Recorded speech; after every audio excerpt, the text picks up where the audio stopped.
a secret hospital hidden in the Myanmar jungle, treating the victims of this bloody war.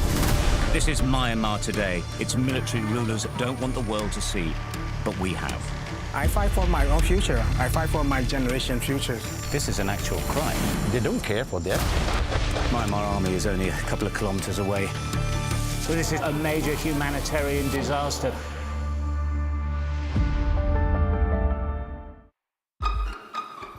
We've got your Sunday mornings covered. From the front page and the sounds of the streets to the voices of the people who make the major calls and big picture politics beyond Westminster. We'll put you at the heart of our story. I'm ready. Are you? Join me, Trevor Phillips, Sunday mornings on Sky News. I witnessed the complete destruction of a place linked to my childhood memories. This is insane. I'm Yusra Al-Bagher, Sky's Africa correspondent based in Johannesburg, South Africa. I felt awe when we saw the mountain gorillas in Rwanda. We call him the king of the jungle. This is the alpha silverback. Sky News, get the full story first.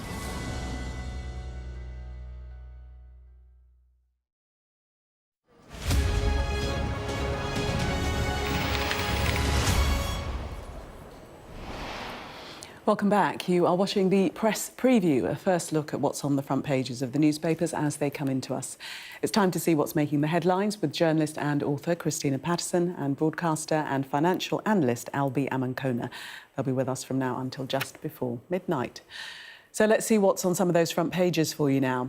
Well, the Prince Andrew coverage dominates the front pages. In The Observer, Emily Maitlis reflects on her 2019 Newsnight interview with the Prince, saying he lied to me about his contact with Epstein. The Sun reports that Prince Andrew cancelled a birthday party for Sarah Ferguson as pressure grew over Epstein allegations. The royal coverage continues in the Mail on Sunday with the headline, Andrew told the Met to dig up dirt on Virginia. More of that story on The Telegraph, which also has Tony Blair breaking with Rachel Reeves, saying the top rate of income tax should be cut to below 40%. The Mirror reports that revelations in Virginia Giuffre's posthumous memoir were the final straw for the King. While The Star says a new book claims Prince Andrew insisted Virginia Giuffre sign a gagging order to avoid embarrassing Queen Elizabeth during her historic Platinum Jubilee celebrations.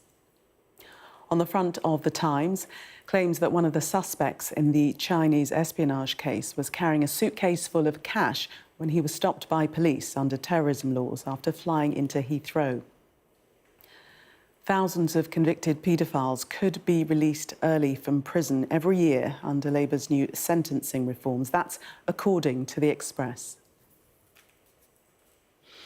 And we're joined tonight by Christina Patterson, Albie Amankona. Welcome to you both. Let us start with the story that's on every front page, I think, bar none, and that is Prince Andrew and his decision to relinquish his royal titles. I say relinquish. There are stories in the papers saying that he was urged to fall on his sword, but he was pushed rather than taking the decision himself. The Mail with new revelations and their story that Andrew told the Met to dig up dirt on Virginia Giuffre, providing her birth details and social security number, I think, as well. Christina. Yeah, I mean, this is genuinely shocking. Andrew has not, since he lied to, apparently lied to Emily Maitlis, and there doesn't seem much doubt that he did lie in that 2019 interview and said he'd had no further contact with Jeffrey Epstein. And then last week it emerged that he had sent an email and continued the relationship. I mean, it's shocking, but perhaps not that surprising. This is genuinely shocking because according to this story, which is in both the Mail and the Telegraph, he told his police protection officer to dig out dirt on Virginia Giuffre just before that photo was published, the very famous photo with his hand around Virginia's waist. And he has claimed that that photo never existed, that it was doctored, that it was, put together, it was false. He claims he never had sex with her, and she has a memoir out, the posthumous memoir out this week, in which she claims to have had sex with him 3 times. And because she was 17, and 17 is below the age of legal consent in Florida, where the sexual act allegedly took place, that is counted as rape in American law. He has never claimed responsibility, although he did pay something like $12 million in this in compensation for we don't know what, because he claims he wasn't guilty. But to have actively tampered in the case and tried to smear her and tried to get a taxpayer-funded police officer to dig out the dirt on her. He apparently supplied her birth date and essentially said he thought she had broken the law in the US and wanted him to find out more to smear her. That is genuinely shocking. And poor Charles is going to have yet more dilemmas because he can't kick Andrew out of Royal Lodge, much though he would like to. He has forced Andrew to relinquish his titles, even though Andrew claims that he, essentially it was his idea. And his options are now quite limited. I mean, why the man can't have a trial is anyone's guess, but this is shocking information, and I'm sure there'll be plenty more of that to come. And Andrew, in his statement regarding his titles, strenuously denies all the allegations against him continuously. A point that's been made by some commentators is that there's never been any apology. There was no apology in that statement. But this is completely new. This is something that we've not heard of before, and it's come to light through emails. It is new, and it's just another really quite shocking turn to what was already a very terrible story. And I think we can't move away from the fact that, at least from my perspective, it feels like the royal family has been dragged kicking and screaming into this position. I mean, how long have we known about this story? Only now has Andrew relinquished his titles, but what has actually happened in legal terms? The title of the Duke of York has gone into abeyance. He's not been deprived of the title in the same way that we saw in 1917. There was the Titles Deprivation Act, where 2 of Queen Victoria's descendants actually had their titles deprived because they colluded with the Germans in World War I against Britain, so that was seen as treason. The titles were actually removed. The Duke of York title has been put into abeyance. Essentially, it means he's not going to use it anymore. He's still, in legal purposes, the Duke of York. He's still at Royal Lodge. He still has all of his privileges as a prince of the United Kingdom. This is despite the fact that now it looks like he allegedly lied to Emily Maitlis, saying to Emily Maitlis in that seminal interview that he cut ties with Jeffrey Epstein in 2010, and yet it looks like he actually was still in touch with him by email in February 2011. And it's only now that the royal family seem to be taking this rather extreme measure of putting his title into abeyance, which actually seems to me more like PR than actual substance. They have paid millions of pounds to gag Virginia Giuffre. So the options are limited for the royal family, but I just wonder why it's taken them so long to get to this position when it seemed like he was a wrong-un since 2019. There has been criticism of the King, King Charles, that he has been very slow in acting in this and seemingly weak. Yeah, I'm afraid he has looked weak. The whole royal family has looked weak. I think the problem before was that the Queen adored Andrew. Yes. And, I mean, I was a big fan of the Queen, but clearly she had an enormous blind spot when it came to Andrew, and hence essentially paying him off in this. I mean, how on earth you could pay 12 million or whatever it is and for something you didn't do? I mean, it's just extraordinary. It's totally mad. And the story, and we'll move on to that in the next story, I think, about William, is yes, Charles has been weak in relation to this. I'm sure that Charles is heartbroken about this, but he has had a lot on his mind with his own cancer treatment, and he's obviously a bit frail, and he is his brother. William is another matter. William is much tougher about it, and I think when William becomes king, he will behave, and he says in the next story, which we'll move on to, he says he'll behave very differently. He won't invite he won't invite Andrew to his coronation. I don't know whether there'll be a legal mechanism for him to be expelled from Royal Lodge. That's difficult because a lease has been signed. But in terms of stripping him of his title, you need a parliamentary act for that, and that would create yet more embarrassment and noise, and then it would be massively debated in the House of Commons, which presumably is what he's trying to avoid. I mean, anyone else would have just disappeared years ago. The brazenness of this man, I'm afraid it just goes along with everything that is said about his sense of entitlement and arrogance. And even in the midst, he obviously doesn't think he ever did anything wrong. That's but it's not just this man when we're talking about Andrew. No, you know, he was allowed to go yes, to the yes, Duchess yes. of Kent's funeral. He was allowed to walk with the royal family at Sandringham. He was allowed to go to the Easter services. That's not just Andrew. That's on the entire institution. I think that is what frustrates me. We're having this conversation about Andrew quite rightly, but the institution has allowed him to be visible for this amount of time, despite the fact this is how he's behaved. Has done itself enormous harm in the process. I think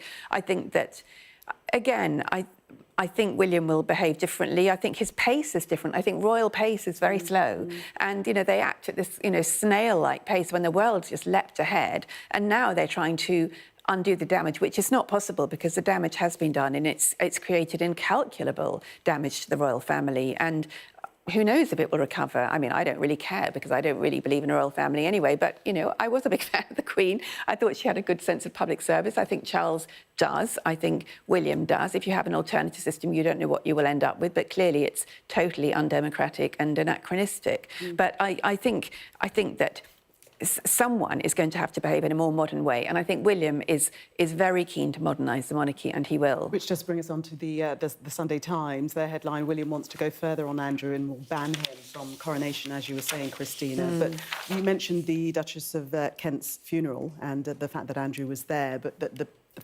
shots that we saw, William was very, very cool towards him and didn't seemingly want to actually speak to him at all. I don't know if we've got it on film, but there were certainly shots of that. It'll probably be coming up in a second. But yeah, so William will seemingly approach this in a very, very different manner. And it's understood William will also ban Sarah Ferguson from royal events. And he's concerned about the message Andrew's presence at royal events sends to victims of sexual abuse. But that's all well and good. But I don't think it is rocket science to say we are going to ban a man who has been accused of terrible things, who has brought such shame and disrepute onto the royal family and onto the country. I don't think it's a big ask to say, let's ban him from events. And I don't think it is particularly impressive for the future king, who's not even king yet, to say, I'm going to ban him to my coronation in 10 or 20 years' time. I just don't think that's cutting. What else I just don't think that's. do now? I just wish we would have come to this decision. I know, but given earlier. the options now, what do you think are the options now? But why isn't King Charles saying this? We're having a conversation about what William will do when he is king. I want to know what the king wants to do now when the king is the king. And if there's still more space to go and Prince William is saying, I'm going to do more than King Charles, I've just got to wonder, why isn't King Charles taking those steps right now? I think that's what I'm disappointed by.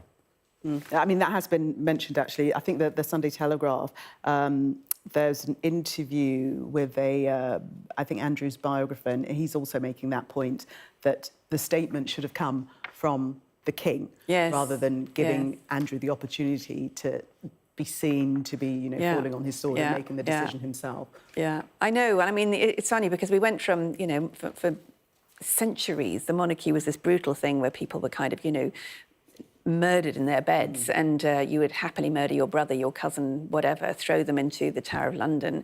And now you're pussyfooting around them like there's no tomorrow. It's very, very anachronistic. It's kind of baffling. But I don't know what, for example, given that Andrew doesn't, because of the ridiculous measures that have been, half measures that have been taken, because Andrew hasn't been prosecuted in a court of law, I don't know how you could legally evict him when he has a legal agreement, for example, to stay in Royal Lodge. They could certainly do the Act of Parliament and strip him of his titles, and maybe, they will do that. But if someone, they can't actually lock him up, that's the trouble. Unless you are put in prison, you can't lock someone up in this country. So, their options are a bit limited. OK. Christina and Albie, we're going to leave it there and take a break. Thank you very much for the moment. Coming up, this story on the front page of the Sunday Times. Spy suspect was stopped with a suitcase full of cash. We'll discuss that next. Do stay with us.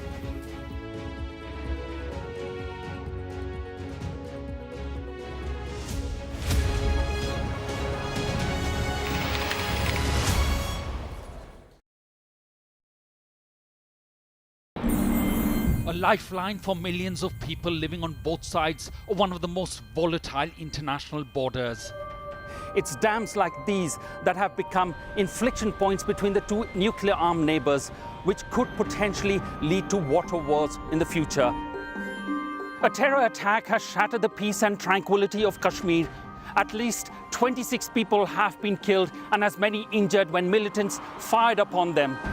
I'm Neville Lazarus and I'm Sky's reporter based in Delhi.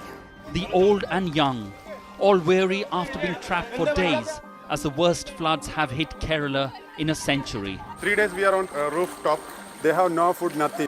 The roads have been inundated. The only way out is to get people by boat. There have been reported deaths and many injuries, several critical. Many families will grapple with the unimaginable loss of one of the worst disasters in India's aviation history. The spiraling violence between two nuclear-armed neighbors that harbor decades of hostility just seems to be getting worse by the day. Garbage dumps like this not only threaten the lives of millions of people, but also pose a deadly consequence on the environment and climate. It is a source of death, decay, disease and pollution for hundreds of thousands of people living in its shadows. There is so much disease because of this garbage. Sometimes it's so difficult to just breathe. Companies like these are helping India in its trajectory to be a serious player in space exploration. Over the next 45 days, an estimated 400 million Hindu pilgrims are expected to converge here in Prayagraj on the banks of the holy river Ganga and Yamuna. It's a real kaleidoscope of people from all walks of life. What might happen if Russia attacked the UK? This is clearly an enormous show of force. It is definitely out of the ordinary. We ran a war game with former ministers back in the hot seat. Ben Wallace. Amber Rudd. Jack Straw. It's the kind of war game that's genuinely tested inside government. The Russians are signalling that there may be an attack. Russia knows our weaknesses, but do you? I'm Deborah Haynes. From Sky News and Tortoise, this is The War Game. Listen wherever you get your podcasts. I'm Dominic Waghorn, Sky's International Affairs Editor, covering a world that seems to be unravelling. It's not his country, it's ours. Sky News, the full story first, free wherever you get your news. It's half an hour now past the deadline that Hamas issued, and we've now seen a third barrage of rockets coming in.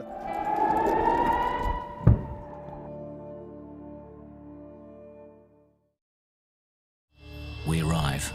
A secret hospital hidden in the Myanmar jungle, treating the victims of this bloody war. This is Myanmar today. Its military rulers don't want the world to see, but we have. I fight for my own future. I fight for my generation's future. This is an actual crime. They don't care for that. Myanmar army is only a couple of kilometers away. So this is a major humanitarian disaster.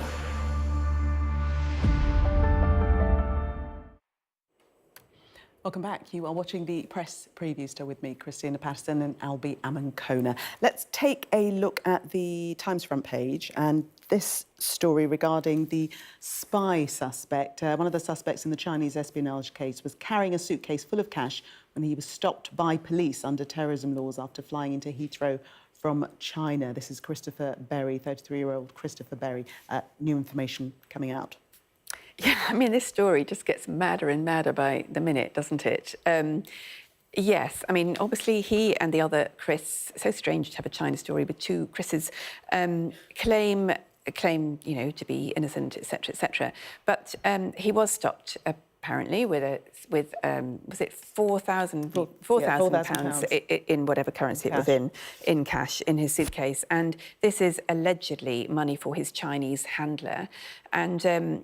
Certainly one of the people he was in touch with in China was very, very, very senior in the Chinese Communist Party. So you know, this was Kai Chi, a confidant of President Xi, and China's fifth most senior official. So this is high-level stuff. And this would seem to add weight to the story, the evidence that, you know, strong evidence that there is substance in this spying story. And apparently, Lindsay Hoyle was mentioning this in the House of Commons this week. It is a mess. It is a total mess, this story about why the trial collapsed. And Kemi Badenoch is claiming that huge conspiracy elements from the government.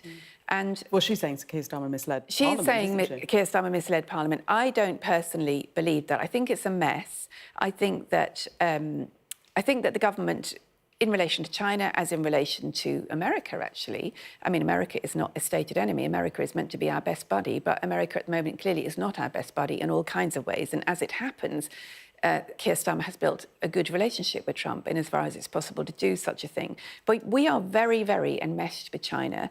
So much of, you know, everything we buy is made in China. Our smartphones are made in China. If you really annoy the Chinese government, that is probably not going to go well for us, not least because they probably have all our data anyway. I mean, everybody has our data. It's on our phones all the time. If you're on TikTok, which I'm not, but if you are, the Chinese government's got your data. So it's a very difficult, I mean, the Labour view is that it was the Tories who didn't say that China was an enemy, which was apparently a problem in having this prosecution. There are endless versions of it. My own belief is that it's not that it was necessarily kiboshed, although it does look as though there was a degree of political influence. But I do see that the government needs to take a nuanced position in relation to China. I don't think it should have blown this trial, absolutely not. And I don't think it necessarily did blow this trial. I think that remains open. But I don't think you can do what, for example, Tom Tugendhat is saying and say, we've just got to treat China as our enemy. We can't afford to be as black and white about that. It would be lovely if we could be that moral and black and white in this world, but we just can't. The autocrats running the world's superpowers are, you know, not nice people, and one has to deal with them in an enmeshed world. Albie? I think the UK and actually the West more broadly has got to be a lot more consistent on their position with China. You've got the US, which has taken a much more tough stance on China. You've got all of these tariffs that have been imposed on China. You've got European countries still buying a lot of goods from China. We had the decision about the Chinese super embassy in the Old Royal Mint in the City of London, which has now been delayed. It's not been cancelled. The decision's been put into the long grass, but I think the planning decision was coming up quite soon, but that's been pushed out into the future. You've got this case which has collapsed. You've got the two mainstream political parties essentially blaming each other. You've got Kemi Badenoch saying that Keir Starmer's misled Parliament. You've got Keir Starmer saying that the Conservatives didn't call China a threat, and so the National Security Advisor couldn't give the advice that the CPS needed in order to charge these two gentlemen. So I don't think the British government or the British state in general, whatever side of politics you're on, comes across particularly well in this. And so who does that benefit? I think it benefits the new insurgent parties like Nigel Farage's Reform, even Zach Polanski's Green Party, whose hands are completely clean from all of this grubby business of how we deal with China. So this, for me, is not a good story for the mainstream parties. It's an opportunity for the insurgent parties. OK. Albie and Christina, thank you very much for taking us through the papers and sharing your views. Let's take a look at the weather for you now. Well, the rest of the month looks quite unsettled, with plenty of showers and more general rain at times. Central and eastern Britain and the southwest of Ireland will start mainly dry tomorrow, but it's looking very wet elsewhere. It'll be quite mild, but windy, with gales likely around some western coasts. The UK will see rain becoming more extensive during the morning, although the north and east look mainly dry, while Ireland see rain giving way to sunshine and a few sharp showers. It'll stay windy with further coastal gales possible. Northern and eastern Britain can expect heavy rain during the afternoon, while Northern Ireland and the southwest will brighten to a scattering of showers. Ireland will see more general rain moving into southwestern parts later. Southern Britain will see widespread heavy and sometimes thundery showers on Monday. We've got your Sunday mornings covered. From the front page and the sounds of the streets to the voices of the people who make the major calls and big picture politics beyond Westminster. We'll put you at the heart of our story. I'm ready. Are you? Join me, Trevor Phillips, Sunday mornings on Sky News.